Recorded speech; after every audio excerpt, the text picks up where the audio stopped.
وینه غواړې سر غواړې که زړه غواړې وایه که نه یاره ما نه څه غواړې ښکلو نه د مینې تمه داسې ده چا نه کربلا کې چې اوبه غواړې چا نه کربلا کې چې اوبه غواړې ډېره مننه زه د ډیپټي کمشنر مردان صاحب د میر مردان او بیا خصوصي طور باندې د ظاهرشاه خان دغه د ټولو ملګرو شکریا ادا کوم چې د مردان د ولس لپاره دومره ښکلی پروګرام را جوړ کړی دی خبرې به نه کوم یو څو شعرونه به درته ډالۍ کړم چې د زلفو تار د کونټې شوی دی د خال د پاسه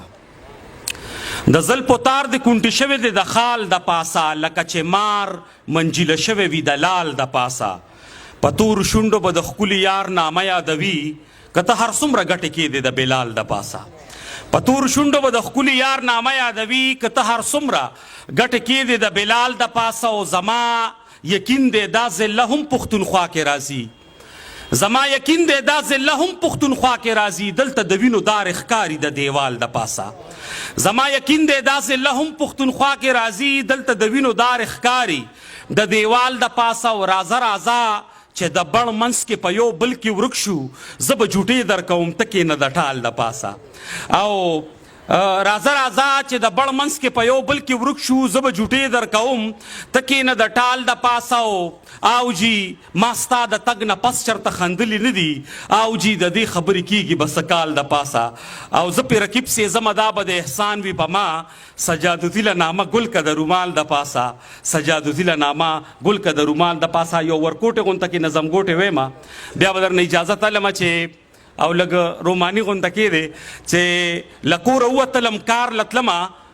له کوره ووتلم کار لتلمه حسب معمول دی لیونټارې جینې د خپل کاله د وره په رو کې کتل